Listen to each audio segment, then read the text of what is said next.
I am here with my dear friend Buzz the Bee from Busy Bee Plumbing, Heating, and Air Conditioning. You are going to want to keep a close eye on the weather today, am I right? And let me tell you, it's time now for your local weather report, brought to you by Busy Bee Plumbing, Heating, and Air Conditioning. Let's buzz on over to the Main Street Media TV Weather Center. From the Tennessee Valley Weather Channel, this is your weather on Main Street.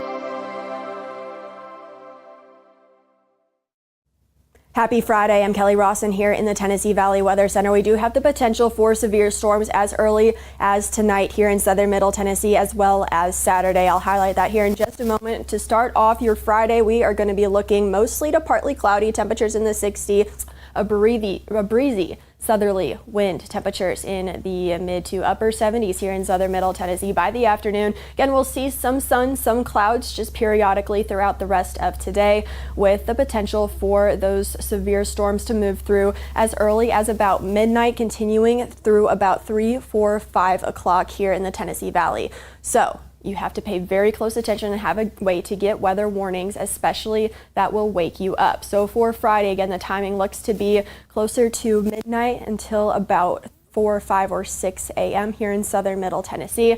Can't rule out damaging winds, can't rule out hail, as well as a few tornadoes, maybe even 1 or 2 strong tornadoes here in the region. So again, pay very close attention to a Friday night severe weather threat. We will have to watch how far eastward those storms are able to sustain themselves. That's the question that we have right now, as well as how widespread they will be. It looks to be a little bit more scattered to maybe even isolated, as those storms are expected to weaken at some point in our viewing area. But then heading into Saturday, we have the potential for supercells to develop during the late morning to early afternoon. I'll call it 10 a.m. until 10 p.m. as we finish the day with a linear type of storm system. But we do have an elevated risk for a lot of us, and a significant risk for some of us here in southern middle Tennessee for a few strong tornadoes to impact us during the afternoon and evening. We will continue to monitor this forecast very, very closely. In addition to the tornado threat, we could see damaging winds, hail, maybe even some big hail at times, as well as a flooding risk. So we will pay very close attention again Friday and Saturday. Stay tuned to the Tennessee Valley Weather Channel as we get you through Friday night severe storm risk, as well as Saturday's severe storm risk. The good news is we clear out and we are pretty uneventful for the rest of the weekend after we get through Saturday night. So calmer weather is on the way, but be sure to stay weather aware Friday and Saturday. Thank you for that update. Tune in each day on Mornings on Main Street for an up-to-date weather report brought to you by Busy Bee Plumbing, Heating, and Air Conditioning. All of their contact information is below. Have a great day.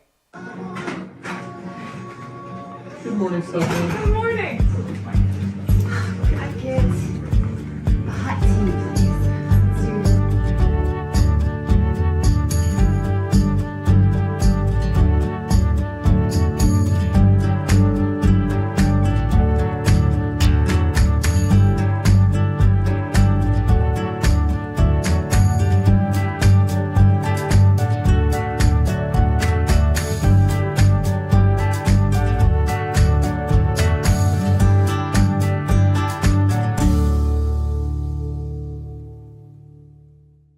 Welcome to Mornings on Main Street. I'm your host, Stefanie Miller.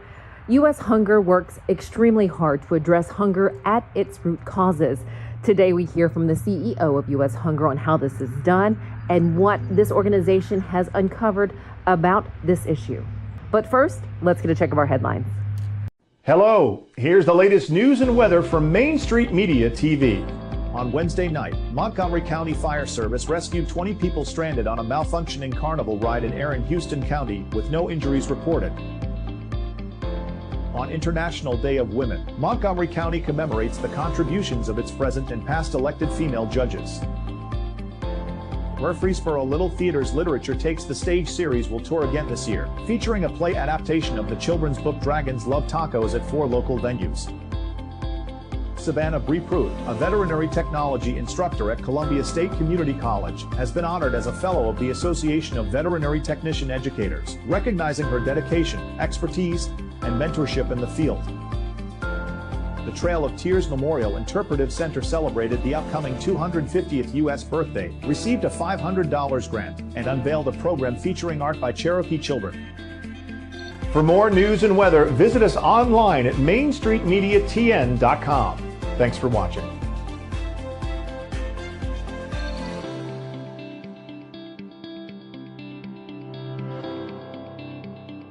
So Busy Bee is a very close-knit family. We fight just like every family does. We have arguments, but we always come out with a solution to the problems. We don't just fight about what we want, we fight about what customers need. We want to make sure that every customer we go to is more than satisfied. And that doesn't just start whenever we show up at their door, that starts when we show up every day at work. We want to make sure that we are serving our customers to the best of our ability. Only in Smashville are opponents welcomed with some good old-fashioned Southern hospitality. We'll give you a hand, cheer you on. You suck! It's all your fault! Hey, we'll even leave a light on.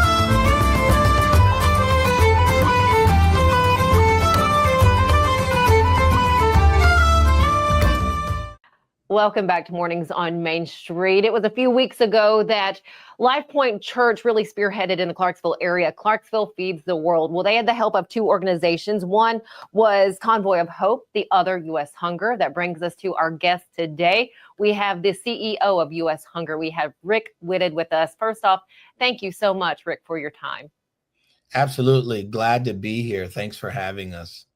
What your organization does is extremely it's beautiful what they do. It's been around since 2010. How many individuals or families have you all helped since that time? So we like to phrase it this way. Since 2010, we have eclipsed assembling more than 1 million volunteers in that time. We have, through those volunteers, packed more than 188 million meals.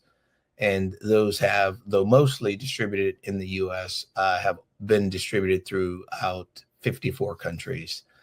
And we do it that way because when you think about that model, that event that you saw, what we really are is a volunteer-powered food manufacturer. We put together food, and then that food is inventory. All of those meals are dispersed throughout food assistance organizations, food banks, Convoy of Hope, one of our dearest partners, and our international partner as well.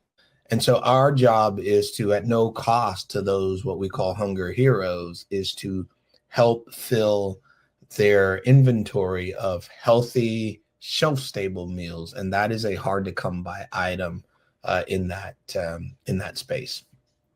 And those would be areas like in Haiti and areas such as that? Haiti, a year ago, we got 500,000 meals to Ukraine through Convoy. And then, of course, throughout more than 400 food banks and food pantries throughout the U.S. Looking here in the U.S., why do we have still so many going without food or having this sort of disparity there in their home? It's interesting. It's a good question. And while you saw our meal packing, we call Hunger Project event, we also have another programmatic arm called Full Cart. And that is a place where folks can find us. We don't advertise it because we're overrun constantly. But folks find us at Full Cart and they ask for help and they tell us what's going on. And so the pandemic in 2020 really made us pause. Prior to that, those stats I just told you, I would spout those out, proud, excited that we could really help feed that millions of people and partner with organizations who do that so well and help. but we'd never really asked, why are they hungry in the first place, and who are they, and what's going on. And we found, and I have learned since that start, that the food assistance model focuses heavily on getting food to places of famine. And that is a core construct. It's a core component. But as we found ourselves in the pandemic, unable to assemble people, unable to engage directly with the community, we turned to digital engagement. And we turned to our full cart program that we really began to flush out and use in that way. Started with 5 questions, and 4 were about how we could get food to you. And the 5th was, why would a full cart box help? That has transformed over the last now 4.5 years into a very detailed screening survey of what's known as social determinants of health, those conditions that people live in: housing, transportation, healthcare, education, that impact their overall living conditions and their overall health. And so we have graduated to a survey that really captures that type of insight, but it's still not the most important question. Still, the most important question is, how can full cart help? It's just saying what a neighbor would say. How can we help? And so you fast forward, we have nearly 250,000 of verbatim stories around what people are going through. I'm a mom. I had to leave my job. I have a high-risk pregnancy. My husband and I had to take in a roommate. You know, we don't qualify for SNAP or because we make too much, but right. And we would hear all of these stories. And we have focused on developing data analytics to help understand what those stories are. And we have, for the last 3.5 to 4 years, been developing a proprietary tool that understands how to read through those and understand root causes. So, for example, we have learned out of that nearly 250,000 people that have come to us, 7 out of 10, it's about housing and economics at some level. 13%, it's about employment and unemployment. About 8% is about, kind of where they live, right? Show me your community and I'll show you how healthy you are. It's been a unique position for us because we are now able to say, not who's hungry and how many did we feed, but why did we have to feed them in the first place? And so, biggest surprise for us in that journey from 2020 to now is that it's not about food. It's never about food. If you are food insecure, meaning you don't have enough food, or you're nutritionally insecure, meaning you can't afford to shop on the outer aisle of fresh and healthy food because it's the most expensive. So whether you're food or nutritionally insecure, by the time a household reaches that stage, they have already compromised in so many other areas, making adjustments for rent or utilities or housing or transportation. Usually by the time you hit food or nutritional insecurity, you are running out of options. And so it's really not about food. And that truly is the heart of what we try to address in our mission statement, feeding families today. We do a lot of that through our Hunger Project meal packing event, but the connecting them to a healthier tomorrow, uniting them to a healthier tomorrow, that's the data and analytics and insight that we focus on the other side of our mission strategy. I feel education might be huge and key for these families where they can turn. How do you all help with, educating them on how to get out of where they are? So it's interesting. That's the evolution of where this model started. Believe it or not, we have spent the greater part of the journey so far. It's the newest part of our journey as an organization, just understanding the insight. It's not captured. Most of the fight against hunger is hand to hand, neighbor to neighbor, community based, warriors, and it's excellent. It has to be done. The world would stop without it. What it does not provide is a great way to scale and capture insight and understanding and document stories, and then know how to take all of those stories and make it into something that's actionable for a local government or our state and federal government or healthcare or any corporate philanthropic partners. And we have many who really want to make a difference in the community, or faith-based organizations like those that came together in Clarksville. So, it's the data part has been a very missing part of the ingredient. And so when people have looked at food insecurity and how you fight that overall, they think food, money equals food equals help. And they also stress about that because money is not an easy commodity to combat. What we are learning is that listening and trust equals understanding.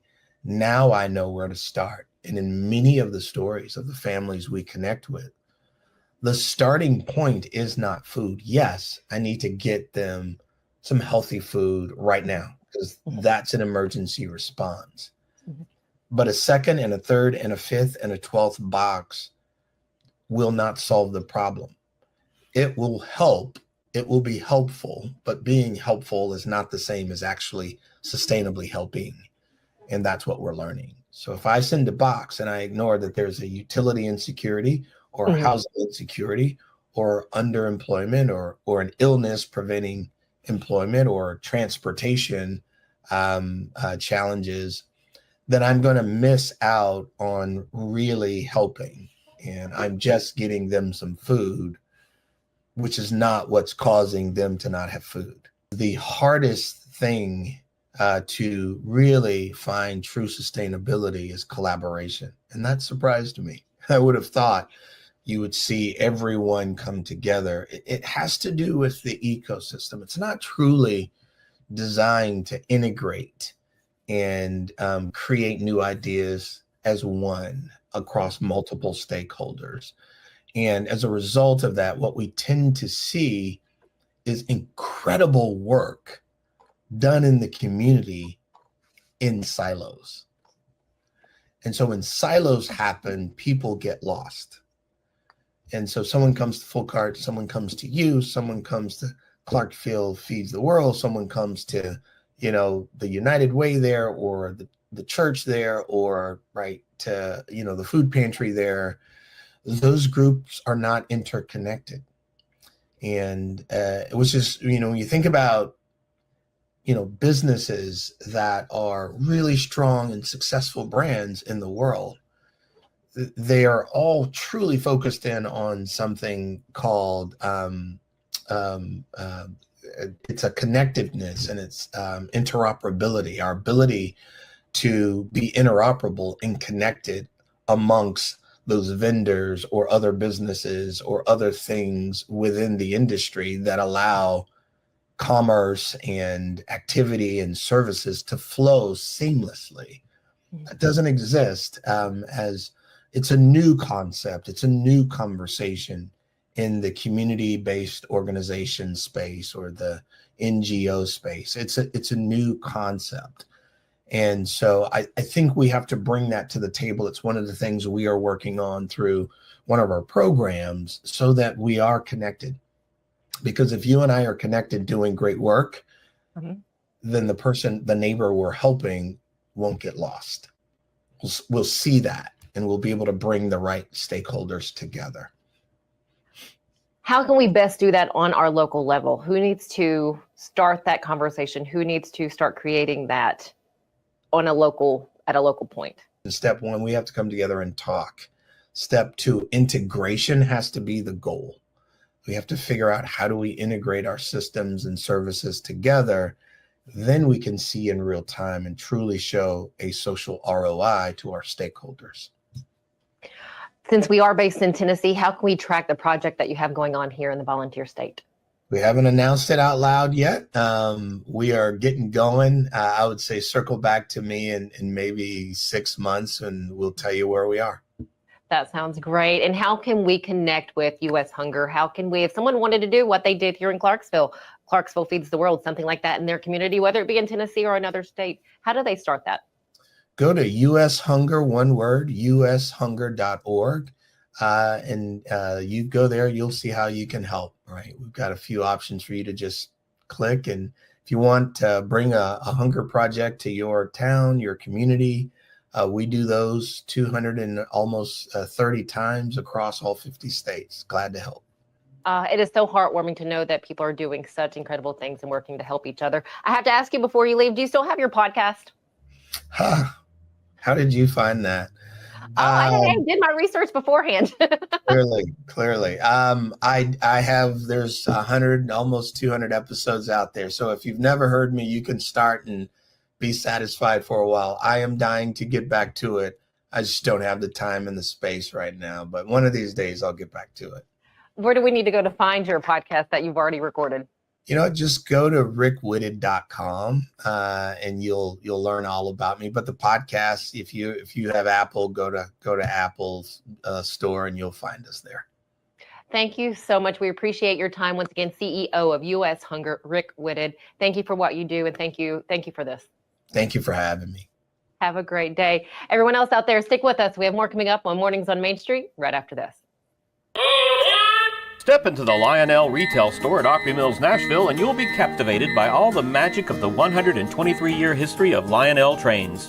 Whether you're already a train enthusiast or just getting started, Lionel will energize your love for trains. NASCAR fan? Come check out your local Lionel station to learn all there is to know about model trains and die-cast NASCAR collectibles. Visit nashville.lionel.com or call 615-455-9399.